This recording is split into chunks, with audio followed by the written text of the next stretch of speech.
Holidays nale, adu namma GT Holidays da. GT Holidays, South India's #1 travel brand. You know you are special when you're with GT Holidays. Doctor ஆகணும்ங்கிறது உங்களோட கனவா? அப்போ அந்த கனவை நனவாக்க உங்கள் Vidhu NEET coaching academy future doctors ஆக உடனே கால் பண்ணுங்க. சார், டெக்சாஸ் மாகாணம், அமெரிக்காவோட டெக்சாஸ் மாகாணம் நிறைய பேர் வந்து சொல்லுவாங்க, அமெரிக்கா போனால் டெக்சாஸ் மாகாணம் மாதிரி ஒரு இடத்துல வாழணும் அப்படின்னு சொல்லிட்டு. பார்த்தீங்கன்னா அந்த மழை வெள்ளத்தால் வீடுகள்லாம் மொத்தமாக அடிச்சுட்டு போகிறதுக்கான இதெல்லாம் பார்க்குறோம். இப்போ டெக்சாஸ்னு எடுத்தோம்னா அதுக்கு முக்கியமான காரணம் வந்து அந்த மழை, பயங்கர வெள்ளம். அங்கே வீடியோலாம் பார்த்தீங்கன்னா வந்து வீடு வந்து நகர்ந்து போய்கிட்டு இருக்கு. அதுக்கு என்ன காரணம்னா அங்கெல்லாம் கல் வீடு இல்லை, மர வீடு. இதுக்கு என்ன காரணம் அப்படின்னு எடுத்திங்கன்னா ட்ரம்ப் தான் காரணம். சென்னையில் வெள்ளம் வந்தால் உடனே ஆளுங்கட்சி தான் காரணன்ற மாதிரி ட்ரம்ப் காரணம்னா எப்படி சொல்கிறீங்க? ட்ரம்ப் சாதாரணமாக இதுக்கு முன்னாடி இருந்த ஆட்சியாளர் மாதிரி அப்படியே கண்டினியூ பண்ணி போயிருந்தால் மழை பெஞ்சிருக்கும், சேதம் குறைஞ்சிருக்கும். இவர் என்ன பண்ணார்னா இந்த நேஷனல் வெதர் சென்டர் NWC அதில் அங்கே கொடுக்குற ஃபண்டை வந்து நிறையா குறைச்சிட்டாரு. ஓகே, இல்லை இதில் இம்பார்ட்டண்ட் வெதருங்கிறது ரொம்ப இம்பார்ட்டண்ட் இல்லை. இப்போ அந்த அளவுக்கு பேஞ்சுன்னா என்ன கணக்குன்னா திடீர்னு வந்து அந்த ரிவர், குவாடலூப் ரிவர் அப்படின்னு ஒரு ரிவர் வந்து ஒரு 26 அடிக்கு வந்து இப்போ இங்கே உட்காந்து பார்த்தோம்னா இப்போ இங்கே வந்து அடுத்து ஃப்ளோரிடாவில் வந்து எப்போ வந்து வெள்ளம் வரும், எப்போ காட்டுத்தீ வரும் என்னங்கிறத கணிக்கணும்ல. இந்த பாதிப்போட அளவு எவ்வளோ சொல்கிறாங்க அப்படின்னா கிட்டத்தட்ட $5 பில்லியன். அப்போ ஒரு 50,000 கோடி ரூபா. ஸோ இந்த வெள்ளத்துக்கு வந்து வெள்ளம் அல்லது வெள்ளத்தோட பாதிப்புக்கு, வெள்ளத்துக்கு காரணம் இல்லை, வெள்ளத்தோட பாதிப்புக்கு காரணம் வந்து ட்ரம்ப், அதோட தவறான அணுகுமுறை, தவறான நிர்வாகம். 50க்கும் மேற்பட்ட உலக நாடுகளில் 100 கோடிக்கும் அதிகமான ஆகாயம் தமிழ் பார்வையாளர்களுக்கு பேரன்பும் திருநன்றி. உலகெங்கும் வாழும் ஆகாயம் தமிழ் நெஞ்சங்களுக்கு கிறிஸ்டியின் அன்பு வணக்கம். நம்மோடு உலக செய்திகள் பகுப்பாய்வாளர் திரு கசால் இணைந்திருக்கிறார். வணக்கம் சார். வணக்கம் கிறிஸ்டி. எப்படி இருக்கீங்க சார்? நல்லா இருக்கேன் சார். டெக்சாஸ் மாகாணம், அமெரிக்காவோட டெக்சாஸ் மாகாணம் நிறைய பேர் வந்து சொல்லுவாங்க, அமெரிக்கா போனால் டெக்சாஸ் மாகாணம் மாதிரி ஒரு இடத்துல வாழணும் அப்படின்னு சொல்லிட்டு. அவ்வளோ பேர் புகழ் பெற்ற ஒரு மாகாணம். ஆனால் இப்போ பார்த்தீங்கன்னா அந்த மழை வெள்ளத்தால் நிறைய வீடியோஸ்லாம் பார்த்தேன், வீடுகள்லாம் மொத்தமாக அடிச்சுட்டு போகிறதுக்கான இதெல்லாம் பார்க்குறோம். என்ன காரணம் சார்? அதாவது அமெரிக்காவை பற்றி பேசும்போது நம்ம இதே ஆகாயம் சேனலில் இதுக்கு முன்னாடி வந்து ஃப்ளோரிடா பற்றி பேசியிருந்தோம். அந்த ஃப்ளோரிடா பற்றி பேசும்போதே அதுக்கு முன்னாடி வந்து ஒரு வருஷத்துக்கு முன்னாடி அல்லது ஒரு 6 மாதத்துக்கு முன்னாடி அங்கே கலிஃபோர்னியாவில் நடந்த காட்டுத்தீ, அப்புறம் இங்கே ஃப்ளோரிடாவில் வெள்ளம், காட்டுத்தீ அப்படின்னு இங்கே பேசணும். இது வந்து தொடர்ந்து அடுத்தடுத்து வந்து வந்துக்கிட்டே இருக்குது. இது ஏன் வருது? அதுக்கு வந்து சிலர் வந்து என்ன சொல்லுவாங்கன்னா இந்த மாதிரி அவங்க பண்ணுற பாவம் அப்படின்லாம் சொல்லுவாங்க. அதெல்லாம் ஒன்றும் இல்லை, இயற்கை. நாம் எப்போவுமே நம்ம சொல்கிற ஒரு விஷயம், இயற்கை வந்து தன்னை சமநிலைப்படுத்திக்கிறதுக்கு, சரி பண்ணுறதுக்கு என்ன வேணாலும் செய்யும். நம்பர் 1 வந்து கீழே வந்து ரொம்ப ஆயில் இது மாதிரி நிறைய எக்ஸ்ப்ளோர் பண்ணோம்னா அந்த பிளேட்ஸ் எல்லாம் வந்து கொஞ்சம் லேசாக நகர்ந்து என்ன செய்யும், பூமி அதிர்ச்சியாகி ஒரு மாதிரி சரி பண்ணி ஒரு குளிக்கிறோம். அதுக்கப்புறம் மேலே வந்து நம்ம அட்மாஸ்ஃபியர் இருக்கு இல்லையா, அதில் இருக்கிற அந்த அட்மாஸ்ஃபியரை நம்ம வந்து நிறையா CFC அதை கலந்தோம், இல்லை ரொம்ப கார்பன் ரொம்ப கலந்துட்டோம் அப்படின்னு சொல்லியாச்சுன்னா அதை சரி பண்ணுறதுக்கு வந்து என்னெல்லாம் பண்ணணுமோ நம்ம வந்து இயற்கையை வந்து எப்பவும் அழிக்கவே முடியாது. அழிக்க ட்ரை பண்ணலாம், அது வந்து தன்னை சரி பண்ணிக்கும். அன்லெஸ் அதர்வைஸ் நம்ம வந்து அணுகுண்டை போட்டு அந்த இடத்துல மக்கள் எதுவும் பயிர் வச்சு எதுவும் வாழ முடியாமல் ஆக்கினால் ஒழிய ஓகே, அது தவிர மற்ற எல்லாமே வந்து இயற்கை வந்து தண்ணியை சரிப்படுத்திக்கிறோம். இப்போ டெக்சாஸ்னு எடுத்தோம்னா டெக்சாஸில் ஏன் வந்தது அப்படின்னு கேட்டிங்கன்னா அதை வந்து ஒரு கான்ஸ்பிரசி மாதிரி தான், பட் ஒரு இது சொல்லுவாங்க வந்து அதுக்கு முக்கியமான காரணம் வந்து அந்த மழை, பயங்கர வெள்ளம். அங்கே வீடியோலாம் பார்த்திங்கன்னா வந்து வீடு வந்து நகர்ந்து போய்கிட்டு இருக்குது. அதுக்கு என்ன காரணம்னா அங்கெல்லாம் கல் வீடு இல்லை, மர வீடு பொதுவாகவே நிறையா. அந்த வீடு நிறைய நகர்ந்து போகுது, அடித்து பிடிச்சி 81 பேர் இது வரைக்கும் இறந்து போயிருக்காங்க. அதில் 27 பேர் வந்து குழந்தைகள். ஏன்னா மொத்தமாக வந்து இந்த கிறிஸ்துவத்தில் வந்து முக்கியமான ஒரு இதில் வந்து ஒரு கூடியிருந்த இடத்துல இருந்து காணோம் ஆட்களை. அந்த மாதிரி ஒரு சுச்சுவேஷன் இருக்குது. இதுக்கு என்ன காரணம் அப்படின்னு எடுத்திங்கன்னா ட்ரம்ப் தான் காரணம். என்ன சார் எதிர்கட்சிக்காரங்க மாதிரி பேசுகிறீங்க? சென்னையில் வெள்ளம் வந்தால் உடனே ஆளுங்கட்சி தான் காரணன்ற மாதிரி ட்ரம்ப் காரணம்னா எப்படி சொல்கிறீங்க? ட்ரம்ப் காரணம் அதில் என்னென்னா, அதாவது மழை பெஞ்சதுக்கு ட்ரம்ப் காரணமா அப்படின்னா அதுக்கு ட்ரம்ப் காரணம் இல்லை, இயற்கையான விஷயம். அது என்ன, அந்த பக்கம் இந்த பக்கம் போனால் வந்து நீங்கள் வந்து மெக்சிகோ, அரிசோனா இந்த மாதிரி ஒரு மாநிலங்கள், அந்த அரிசோனாங்கிறது தெரியும், அது வந்து மிகப்பெரிய பாலைவனம். அப்புறம் இந்த சூடு, இந்த கிளைமேட் சேஞ்சு, இந்த சூட்டில் வரும்போது அதை சமநிலைப்படுத்துறதுக்காக வந்து கடல் பக்கத்தில் இருந்து நிறையா வந்து நீராவி ஆகுது, மேகம் வருது, ஓவராக அந்த பக்கம் வந்து சியரான்ற அந்த மலைத்தொடர் இது, அதில் இருந்து மழை பெஞ்சிச்சு. இதெல்லாம் வந்து அறிவியல். இப்போ ட்ரம்ப் யார்? அங்கே இருக்கிற ஆட்சியாளர். ஓகே, அவர் வந்து சாதாரணமாக இதுக்கு முன்னாடி இருந்த ஆட்சியாளர் மாதிரி அப்படியே கண்டினியூ பண்ணி போயிருந்தால் மழை பெஞ்சிருக்கும், சேதம் குறைஞ்சிருக்கும். இவர் என்ன பண்ணார்னா, இந்த நேஷனல் வெதர் சென்டரா NWC அதில் அங்கே கொடுக்குற ஃபண்டை வந்து நிறையா குறைச்சிட்டாரு. எதுக்காக? காசு கட் பண்ணுறது. காசு கட் பண்ணுறாரு. நிறைய கடனில் இருக்கும், ரொம்ப கஷ்டம். அதுக்கப்புறம் வந்து இந்த மாதிரி பில்லியனர்ஸ்க்கெல்லாம் வந்து வரியை குறைச்சிட்டு சாதா மக்களுக்கு வரியெல்லாம் ரொம்ப தூக்கி போடுறாரு. இது நம்ம ஊரில் கேள்விப்பட்ட மாதிரி இருக்குல்ல, அப்படியே வந்து இப்போ அங்கே இம்ப்ளிமெண்ட் பண்ணுறதா வந்து நிறைய தரவுகள் வருது. ஓகே, இல்லை இதில் இம்பார்ட்டண்ட் வெதருங்கிறது ரொம்ப இம்பார்ட்டண்ட் இல்லையா? அதெல்லாம் கவலையப்படுறதில்லை. ஒரு 200 பேர் வேலை பார்க்குறாங்கன்னா அங்கே சப்போஸ் போகும்போது கம்ப்யூட்டர்ஸ் நேரம் பார்த்துக்கிட்டு இருப்பாங்க. எல்லா நேரமும் 24 மணி நேரம் அல்லது 8 மணி நேரம் வேலைன்னா 8 மணி நேரம் ஊற்று பார்த்துட்டே இருக்க முடியாது. ஆன் பண்ணி விட்டுட்டு அவங்க பாட்டு கொஞ்சம் உட்காந்துருப்பாங்க. ஏன் இவங்க சும்மா உட்காந்துருக்கீங்க அப்படின்னு கேட்டால் 200 பேர் இதுக்கு 50 பேர் பத்தாதா அப்படின்னு ஆள் குறைப்பு செய்கிறது. ஓகே ஓகே, அது மட்டும்தான் அதுக்கு முக்கிய காரணம்னு சொல்கிறேன். அது வந்து என்ன காரணம்னா, இந்த ஃபோர்காஸ்ட்டை வச்சு அதை வந்து அலர்ட் பண்ணலை. அதாவது எவ்வளோ மழை வரும், எப்படி இருக்கும் அப்படிங்கிறது, இவ்வளோ மழை வரப்போகுது, எப்படி பார்த்தாலும் இன்றைக்கி இருக்கிற அந்த வெதர் சிச்சுவேஷன் இருக்கு இல்லையா, அதை வந்து கணிக்கிறது வந்து முன்னாடி நம்ம ஊரில் கணிப்பாங்க வந்து இந்த மாதிரி மழை பெய்யும் அப்படின்னா மழை பெய்யாது, அந்த மாதிரி நிறைய காமெடியெல்லாம் உண்டு. ஆனால் இப்போ வந்து இன்னும் ஒரு வாரம் கழித்து இந்த இடத்துல ஒரு 50 மில்லிமீட்டர் மழை பெய்யும் அப்படின்னு சொன்னால் கிட்டத்தட்ட ஒரு 50-60 மில்லிமீட்டர் மழை பெய்யறதுக்கான வாய்ப்பு இருக்கும். என்ன செய்வாங்கன்னா, ஓவரால் உலக அளவில் மொத்தத்துக்கும் அங்கேருந்து ஆஸ்திரேலியா பக்கம் இருக்கிற அந்த மேகம், இந்த அமெரிக்கா பக்கம் இருக்கிற மேகம், ஃபாரிஸ்டில் இருக்கிறது, மிடில் ஈஸ்ட்டுக்கு எல்லாத்தையும் சேர்த்து கணிச்சு என்ன வேகத்தில் காற்று சுற்றுது அப்படின்னு இப்போ உள்ள தரவுகள் வந்து சூப்பர் தரவுகள். ஏன்னா எக்கச்சக்கமான சேட்டலைட் வந்து இதுக்காகவே வந்து அனுப்பிச்சுட்ருக்கோம். அப்போ இவ்வளோ தரவுகள் இருக்கும்போது டெக்சாஸில் வந்து இவ்வளோ மழை பெய்ய போகுது. இந்த மழையோட அளவு எவ்வளோன்னா சொல்கிறது வந்து கிட்டத்தட்ட ஒரு 250-300 மில்லிமீட்டர்லேருந்து ஒரு 400 மில்லிமீட்டர் வரைக்கும் 6 மணி நேரத்தில். ஓகே, 6 மணி நேரத்தில் இப்போ அந்த அளவுக்கு பேஞ்சுன்னா என்ன கணக்குன்னா, திடீர்னு வந்து அந்த ரிவர் குவாடலூப் ரிவர் அப்படின்னு ஒரு ரிவர் வந்து ஒரு 20-26 அடிக்கு வந்து உயரமாயிருச்சு வெள்ளம். ஓகே, அதோட கொள்ளளவு அதிகமாயிருச்சு. அப்போ அதிகமானால் ஆட்டோமேட்டிக்காக வந்து அடித்து பிடிங்கி வெள்ளம் வந்துருச்சு. இதை வந்து காஷன் பண்ணுறதுக்கு முடியலை. காரணம் ஆட்கள் இல்லை. நம்ம எல்லா நேரமும் மழை பெய்யுமா வருஷம் போகிறான். அப்போ இந்த இடத்துல வந்து வேலை பார்க்குற ஆட்களை இதோட அமௌண்ட்டை கட் பண்ணது ஒரு முக்கியமான காரணமாக சொல்கிறாங்க. இல்லை, இப்போ மக்களுக்கு அலர்ட் கொடுக்குறது அந்த 6 மணி நேரத்துக்குள்ளே அதுவும் பண்ண முடியலையா சார்? அது எப்படி? அதாவது 3 நாளைக்கு முன்னாடியே பண்ணணும்ல. கொஞ்சம் அடுத்து இப்போ நம்ம ஊரில் நவம்பர் டிசம்பரில் வரும்போதோ அல்லது சமீபத்தில் வரும்போதோ இந்த மாதிரி இவ்வளோ புயல் வரப்போகுது, கரையை கடக்க போகுது, அப்படி இத்தனாம் தேதி நம்ம இதில் வந்து ப்ரைவேட் ஆட்களில் நிறைய சொன்னாங்க இல்லையா.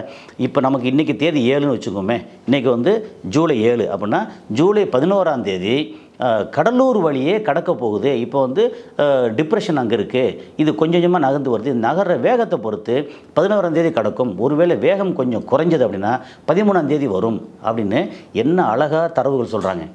அந்த அளவில் நம்ம நிறைய அளவில் இப்போ தப்பிச்சிருக்கோம். அதாவது முன்னாடி வந்து வெள்ளம் வந்துச்சு, இது பண்ணுச்சு, இப்போ வந்து 2000 இருக்கும் எல்லா விஷயமும் வச்சுக்கோ. நிறைய இடத்துல ஃப்ளட் வந்துச்சு. ஆனால் மேனுவலாக வந்து நிறைய இடங்கள் எல்லாத்தையும் எடுத்து கிளியர் பண்ணாங்க. ஸோ அந்த மாதிரி ஒர்க்கு நல்லா பண்ணாங்க. அப்போது இன்றைக்கி அங்கே டெக்சாஸில் இருக்கிறதோ, இதுக்கு முன்னாடி ஃப்ளோரிடாவில் வந்ததோ, அப்புறம் காட்டுத்தீ அங்கே கலிஃபோர்னியாவில் வந்ததோ, இதெல்லாம் வந்து இந்த நடவடிக்கைலாம் பார்க்கும்போது நம்ம ஊரோட ஆக்ஷன் வந்து ரொம்ப நல்லா இருக்குது. இல்லை சார், இப்போ அமெரிக்காவை பொறுத்த வரைக்கும் நீங்கள் சொன்ன அந்த காட்டுத்தீயாக இருக்கட்டும், ஃப்ளோரிடா வெள்ளமாக இருக்கட்டும், இப்போ வருது அப்படின்னா நார்மலாக ஒரு புயல் காற்று அடிக்குது அப்படின்னு இல்லாமல் அமெரிக்காவை பொறுத்த வரைக்கும் எப்போ வந்தாலும் பெரும் சேதம் வருது. இப்போ காட்டுத்தீயாக இருக்கட்டும், இதுவாக இருக்கட்டும், எது நார்மல் சேதம், பெரு சேதம்லாம் இல்லைங்க. அது எப்போவுமே காட்டுத்தீ வரும். அங்கே கலிஃபோர்னியா காட்டுத்தீ வரும். ஏன்னா ட்ரை சீசன் வரும்போது அவங்க வந்து இந்த மாதிரி நெருப்பு மூட்டி மட்டன் சுட்டு சாப்பிட்றது இதெல்லாம் வந்து அங்கே ரெகுலராக உண்டு. அங்கே ட்ரெக்கிங் போகும்போது இதெல்லாம் பண்ணு அது நிறையா பண்ணுவாங்க. நம்ம ஊரில் ட்ரெக்கிங் போகிறத விட அங்கே வந்து பல மடங்கு அதிகம் போவாங்க. காட்டுத்தீயை வந்து அணைக்காமல் விட்டுருவாங்க. அது வந்து ஒரு முக்கியமான ரீசன். அப்புறம் வழக்கம் போல் வந்து ட்ரை சீசனில் வந்து மரங்கள் வந்து உராயும் போது வரக்கூடிய தீ, அதுக்கப்புறம் அதை வந்து எரி விட்டுறதுக்கு வரக்கூடிய காற்று எல்லாம் சேர்த்து அது வரத்தான் செய்யும். இப்போது இவ்வளோ பெரிய அறிவியல் டெவலப்மெண்ட்டு இது இருக்கிற இடத்துல இந்த மாதிரி காட்டுத்தீ வருது அப்படின்னா அவங்க வந்து பொதுவாக என்ன செய்வாங்க? நான் வந்து ஒரு அக்ரி கிராஜுவேட். அப்போ என்ன செய்வோம் வந்து இப்போ ஒரு மிகப்பெரிய ஏரியாவில் வந்து ஃபாரஸ்ட் இருக்குன்னு வச்சுக்கோமே. இப்போ காட்டுத்தீ உராஞ்சி காட்டுத்தீ வரப்போகுது அப்படின்னா எங்கே நகரம் இருக்கோ நகரத்துக்கு உள்ளேயும் அந்த இதுக்கு இடையில வந்து பெரிய கேப் விட்டுருவோம். தீ வந்து அடுத்து வராமல் பொதுவாக வந்து காட்டுத்தீ வரும்போது என்ன செய்வாங்க தெரியுமா? இங்கிட்டு இந்த பக்கம் இருக்கிற ஒரு கிரீனரி தீ வந்து எரிச்சு விட்ருவாங்க. இந்த பக்கம் காட்டுத்தீ வந்து அடுத்தடுத்து வந்து அதுக்கான ஃபீட் பண்ணுறதுக்கு வேறு மரங்களோ எதுவும் இல்லாத அளவுக்கு இங்கே எரித்து க்ளோஸ் பண்ணிடுவாங்க. ஒரு கேப் விட்ருவாங்க. ஓகே. அப்போ காட்டுத்தீ ரெகுலராகவே கலிஃபோர்னியாவில் வருது அப்படின்னா நல்ல அறிவியலாளர்கள் நல்ல ஆட்சியாளர்கள் அவங்க இருந்தால் என்ன செய்வாங்க? இவ்வளோ தூரம் வந்து ஃபாரஸ்ட் இருக்குது. இந்த ஃபாரஸ்ட்டில் நகரத்தை வந்து பாதிக்காத அளவுக்கு அந்த ஒரு கேப் விட்டுடலாம்ல. எதுக்கு கன்னியூஸ் வச்சுருக்காங்க? இது ஒரு சாதாரண லாஜிக் தானே. ஆனால் இது வந்து அங்கே அப்படி நடந்துச்சு. அப்போது ப்ரிகாஷன் இல்லை. அதுபோக இந்த டெக்சாஸ் வந்து அந்த ட்ரை சீசன் அதை வந்து மேட்ச் பண்ணுறதுக்கு வந்த மேகம். ஓகே. இல்லை ட்ரை சீசனாக எதை சொல்கிறீங்க? அந்த பாலை அரிசோனாவில். ஆமாம், அரிசோனா மெக்சிகோ. அந்த சென்ட்ரல் மெக்சிகோவில் தான் வந்து கொஞ்சம் ஒரு மாதிரி இப்போ இதுக்கு முக்கியமான காசு அப்படின்னு சொல்லி அங்கே தரவுகள் வந்தது. என்ன பண்ணாலும் இப்போ மழை பெய்யும் அப்படிங்கிறது வந்து கணிக்கணும். சொல்லணும், மக்கள்கிட்ட கணிக்கணும். நம்பர் 1 வந்து அந்த அறிவியலாளர்கள் மீட்ரியாலஜிஸ்ட் இருக்காங்க இல்லையா, அந்த மீட்ரியாலஜிஸ்ட் வந்து இதை கணிக்கணும். 100% கணிக்கிறது கடவுளா அப்படின்னு கேட்க முடியாது. எதுக்கு வந்து நம்ம சேட்டலைட் அனுப்புகிறோம்? எதுக்கு இவ்வளோ செலவு பண்ணுறோம்? எதுக்கு வந்து சிஸ்டத்தில் உட்காந்து அப்படியே பார்த்துக்கிட்டே இருக்கோம்? என்ன அது விளையாட்டு இல்லையே. இப்போ இங்கே உட்காந்து பார்த்தோம்னா இப்போ இங்கே வந்து அடுத்து ஃப்ளோரிடாவில் வந்து எப்போ வந்து வெள்ளம் வரும், எப்போ காட்டுத்தீ வரும் என்னங்கிறத கணிக்கணும்ல. அப்போ அந்த பக்கம் காட்டுத்தீ வரப்போதா வர்றதுக்கு முன்னாடியே என்னெல்லாம் ப்ரீகாஷன் எடுக்கணும். இப்போ ஆட்கள் செத்து போனக்கம் இவ்வளோ பேர் செத்து போயிட்டாங்க, ஒவ்வொருத்தருக்கும் இவ்வளோ வந்து நாங்கள் நஷ்டீடு தர்றோம், இழப்பீடு தர்றோம் அப்படின்னு சொல்ல பிரயோஜனம் இல்லை. இப்போ காட்டுத்தீ வரதுக்கு முன்னாடி அது வராமல் இருக்கிறதுக்கு தடுக்க முடியாது. ஆனால் இப்போ இந்த ஃபாரஸ்ட் வந்து அடர்ந்த ஃபாரஸ்ட் எக்கச்சக்கமாக வருதுன்னா அதில் இடையில கேப் விட்டு வச்சாங்கன்னா அந்த ஒரு பக்கம் தீ பிடிக்குது அப்படின்னா அந்த தீ வந்து அடுத்த உதாரணத்துக்கு வந்து ஒரு 200 மீட்ரு அப்படின்னு வச்சு ஒரு 500-600 அடி திக்னஸுக்கு வந்து ஃபுல்லாக ஃபாரஸ்ட் இருக்குது. இந்த பக்கம் காட்டுத்தீ பிடிச்சிருச்சு. இது வந்து கண்டினியூஸாக வந்து ஒரு 4000 அடி அகலத்துக்கு மரம் மாதிரி வச்சுக்கோங்களேன், காட்டுத்தீ கன்னியூ ஆகும். இப்போ இடையில வந்து ஒரு 100 அடி கேப் இருக்குன்னு வச்சுங்களேன், இது இங்கிட்டு பரவாதில்ல. ஓகே. ஆனால் அந்த ப்ரிகாஷன் எதுவும் பண்ணுறது கிடையாது. அது என்ன பண்ணணும்னா இது ஒரு பக்கம் பரவாது, கீழே இது எம்டி இடம் இருக்குன்னு வச்சுக்கோங்களேன், அங்கேயும் நம்ம வந்து விவசாயம் பார்த்துக்கிட்டு இருக்கோம். அந்த டைமில் வெறும் புல், விவசாயம் பார்க்காம இருந்தால் கூட வெறும் புல் இதுன்னு சொல்லி ஹைட்டாக முளைச்சி காஞ்சி கிடக்கு. இப்போ இது வந்து அப்படியே காற்று இந்த பக்கம் அடிக்குதுன்னா இந்த பக்கம் அடித்து கண்டினியூ ஆகி போகுது. அப்போது இந்த மாதிரி இந்தந்த சீசனில் வந்து தீ வருது அப்படின்னு தெரிஞ்சு எத்தனை வருஷமாக வந்துக்கிட்டு இருக்கு தெரியுன்னா அந்த இடத்துல வந்து அந்த டிபார்ட்மெண்ட் வந்து இது போய் கிளியர் பண்ணணும்ல. இப்போ நமக்கு வந்து இங்கே வந்து தண்ணி தேங்குது, இது வருது, அப்புறம் ஊர்களில் வந்து கிராமங்களில் வந்து மழை பெஞ்சால் தண்ணி தேக்கி வைக்கணும்னு சொல்லிட்டு வந்து ஓட வெட்டுறாங்க இல்லையா, 100 நாள் வேலை திட்டமாக இருக்கட்டும் அல்லது கவர்மெண்ட் எதாவது பண்ணுறாங்கல்ல, அது மாதிரி ப்ரிகாஷன்ஸ் வந்து அங்கே பண்ணலை. அதே மாதிரி டெக்சாஸில் வந்து நடந்த இந்த ஃப்ளட் இருக்குல்ல, நம்ம மழையை வந்து தடுக்க முடியாதுங்க, ஆனால் ப்ரிகாஷன் பண்ணலாம், உயிர் சேதத்தை வந்து குறைக்கலாம் அல்லது தடுக்கலாம். இப்போ அங்கே என்னென்ன பாதிப்புகள் ஏற்பட்டிருக்கு இப்போ வரைக்கும்? பாதிப்புனா இந்த பாதிப்போட அளவு எவ்வளோ சொல்கிறாங்க அப்படின்னா கிட்டத்தட்ட $5 பில்லியன்.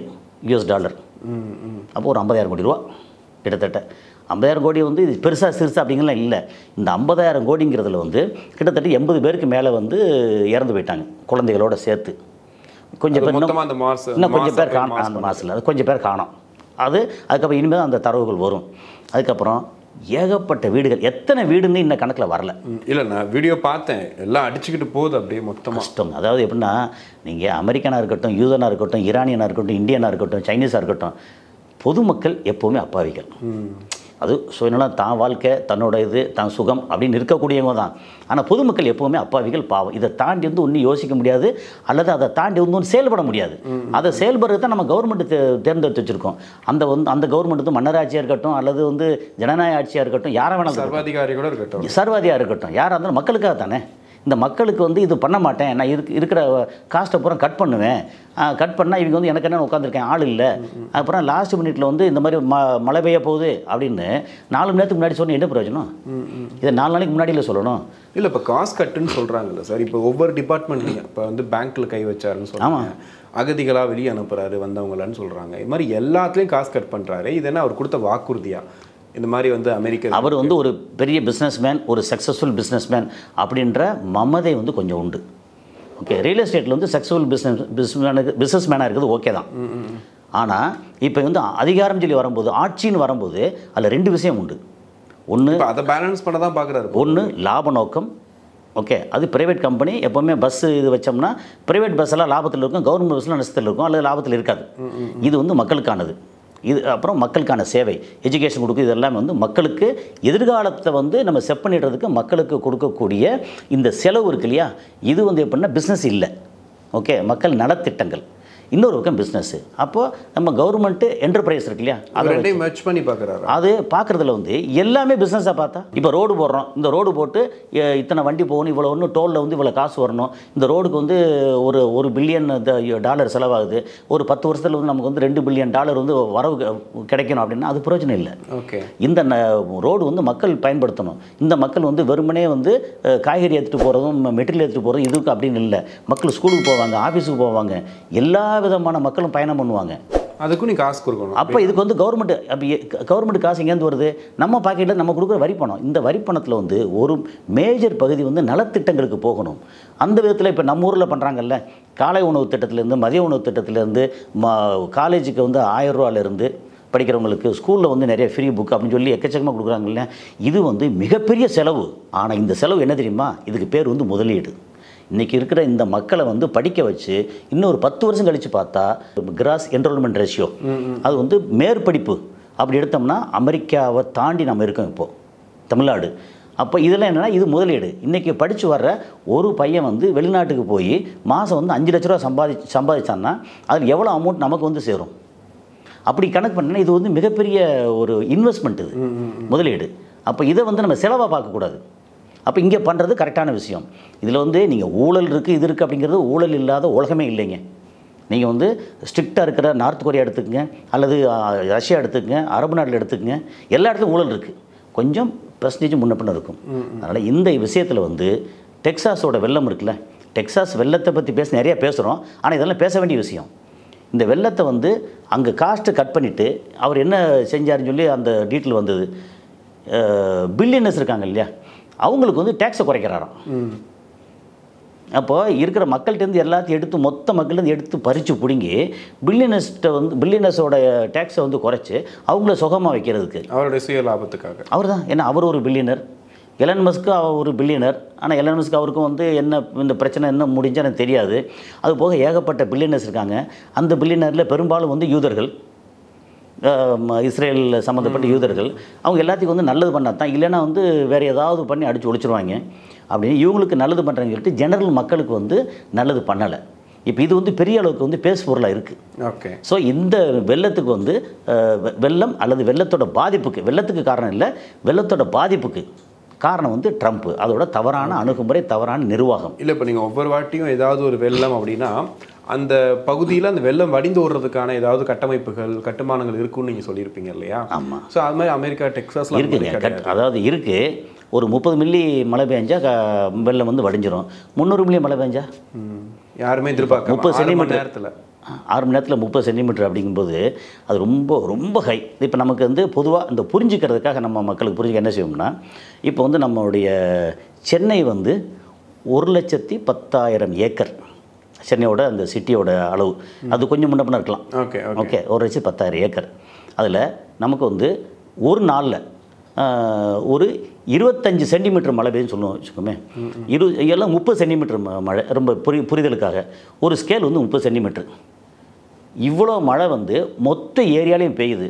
அது காடாக இருந்துச்சுன்னா பெய்கிற மழை வந்து அங்கங்கே கீழே பூமியில் இறங்கிரும், தான் ஒழிஞ்சு போயிடும். சரி, இப்போ இதில் வந்து இந்த 1 லட்சம் ஏக்கரில் வந்து நமக்கு பூமியில் இறங்கக்கூடியதோ அல்லது தண்ணி வடிஞ்சு போகக்கூடிய ஏரியா இருக்குல்ல, அது மொத்தமே ஒரு 20,000 ஏக்கர் தான் இருக்குன்னு வச்சுக்கோங்களேன். 80,000 ஏக்கர் வந்து தண்ணி வந்து கீழே இறங்க முடியாது. ஏன்னா வீடு, ரோடு, காங்கிரீட்டு இது எல்லாம் சேர்ந்து. அப்போது இந்த 5ல் 1 பங்கு தான் போச்சு அப்படின்னா இந்த 25 இல்லை 30 சென்டிமீட்டர் அப்படிங்கிறது 5 பெருக்குங்க. அப்போ என்ன ஆகும் வந்து 1.5 மீட்ரு ஹைட்டில் வந்து நிற்கும். 1.5 மீட்டர் ஹைட்டில் தண்ணி வந்துச்சுன்னா ஒரே இடத்துல போகும்போது என்ன ஆகும், கடல் வந்து எதுக்கும். ரொம்ப சிம்பிள். இது புரிதலுக்காக சொல்கிறது. எப்படி அவ்வளோ மழை பெஞ்சு எப்படி இங்கே வந்து சேருது? இது வந்து சென்னை மட்டும் இல்லை, நான் சொல்கிறது சென்னையோட இந்த இடம் இருக்கு இல்லையா, இதை தாண்டி நீங்கள் வந்து இந்த வெளியில் இருக்கிற ஆயக்கட்டி ஏரியா, அந்த செம்பரம்பாக்கம், அது தாண்டி அதுக்கான நீர் வரத்து இருக்குல்ல, இதெல்லாம் கணக்கு பண்ணீங்க அப்படின்னா இது வந்து கிட்டத்தட்ட ஒரு 10 லட்சம் ஏக்கர் அல்ல 20 லட்சம் ஏக்கர். அங்கேருந்து வரக்கூடிய மழை அதில் வந்து பூமியில் போனது போக ஈரம் ஆயிரும். ஈரமானதுக்கப்புறம் படார்னு கீழே இறங்காது, ட்ரையாக இருந்து கீழே இறங்கும். இறங்காமல் ஓவர்ஃப்ளோ ஆகுது இல்லையா. இந்த ஓவர்ஃப்ளோ வந்து இது 5 சென்டிமீட்டர் அப்படின்னா ஒரு கிலோமீட்டர் தாண்டி வரும்போது 10 சென்டிமீட்டர் இருக்கும். 5 கிலோமீட்டர் தாண்டி வரும்போது 50 சென்டிமீட்டர் இருக்கும். அங்கேருந்து வரக்கூடிய தண்ணி, இங்கே தேங்கின தண்ணி எல்லாம் சேர்ந்து நமக்கு வெள்ளமாக வருது. ஆமாம், எப்படி பார்த்தாலும் இனி வந்து எல்லா வருஷமும் நமக்கு வந்து வெள்ளம் வரும். இப்போ வடிகால் நல்லா தான் இருக்குது. இதை தாண்டி ஒரே ஒரு விஷயம் தான், தமிழ்நாட்டில் எப்போவுமே இனி வெள்ளம் வரக்கூடிய சாத்தியம் என்னென்னா, மழை பெஞ்சு ஓவராக மழை பெய்யும் போது புயல் வந்து டுவர்ட்ஸ் லேண்டு, கடலில் இருந்து நம்ம சென்னையை நோக்கி புயல் வந்துச்சு அப்படின்னா இந்த வெள்ளம் வந்து வடியாது. காரணம் என்னென்னா, இப்போ வந்து பூமி வந்து இவ்வளோ உயரத்தில் இருக்குது, கடல் இவ்வளோ கீழே இருக்குது. காற்று அடிச்சுன்னு வச்சுங்களேன், அப்போ வந்து கடல் பொங்கி கொஞ்சம் மேலே வரும். இப்போ இங்கேருந்து முகத்துவாரம் இருக்குல்ல, இந்த முகத்துவாரத்தில் வந்து தண்ணி வந்து கீழே இறங்குது. இங்கே இறங்குற இடத்துல கடலும் மேலே ஏறுது வச்சுங்க, அப்போ என்ன ஆகும், கீழே இறங்காது. இப்போ வரக்கூடிய தண்ணி பூரா அங்கே தேங்கி நின்று ஃபுல்லாக வந்து நிற்கும், வெள்ளம் வந்து நிற்கும். அந்த வெள்ளம் நிற்கிறது வந்து நம்ம வீட்டில் வந்து முழங்கால் தண்ணி நிற்க போதா, கழுத்தோருக்கு வரப்போதா, வீட்டை முங்க போதான்னு தெரியாது. ஆமாம், ஆனால் இது ஒன்று தான். இது இல்லைன்னு வச்சுங்களேன், தண்ணி வந்து அது பாட்டுக்கு கீழே இறங்கிட்டே இருக்கும், பிரச்சனை இல்லை. இந்த நம்முடைய இந்த முன்னேற்பாடு இருக்குல்ல, இந்த முன்னேற்பாடு வந்து அங்கே வந்து இல்லை. ஆக்சுவலாக டெக்சாஸில் கிடையாது, டெக்சாஸில் இல்லை. ஏன்னா எதிர்பார்க்கல. இந்த மழையோட அளவு என்ன சொல்கிறாங்கன்னா 1000 வருஷத்துக்கு முன்னாடி வந்தால் தான். அது நம்ம 1000 வருஷத்துக்கு முன்னாடி. ஆமாம், அது சொல்லலாம். அது ஒரு இதில் வந்து 1000 வருஷத்துக்கு முன்னாடி சொன்னது, ஒரு இதில் 200 வருஷத்துக்கு முன்னாடி வந்து சொல்கிறாங்க. எப்படி பார்த்தாலும் நமக்கு விவரம் தெரிஞ்சு இது வரைக்கும் இந்த மாதிரி மழை இல்லை. ஒரு 100 வருஷமாக இல்லை, 150 வருஷமாக இல்லை அப்படின்னாலே இப்போ தான் புதுசாக மழை வருது. அப்போது வரலாறு காணாத வெள்ளம் அப்படிங்கிறது அங்கே தான் இப்போதைக்கு. அதனால பெரிய அளவுக்கு அந்த ரிவர் வந்து ஓவர்ஃப்ளோ ஆகி உடஞ்சி வந்து ஒரு மாதிரி வந்து சேர்ந்துருச்சு. இதை வந்து ஃபஸ்ட்டு திங் என்ன செய்வாங்க, ட்ரம்ப் அட்மினிஸ்ட்ரேஷன் மோசம் அப்படின்னு அங்கே வந்து போர்க்கொடி தூக்க ஆரம்பிச்சிட்டாங்க. அப்போ நீங்கள் வந்து எதெல்லாம் நீ இந்த காஸ்ட் கட் பண்ணிட்டுருக்கியோ அதெல்லாம் நீங்கள் திரும்ப வந்து காஸ்ட் கொடுத்தாகணும்.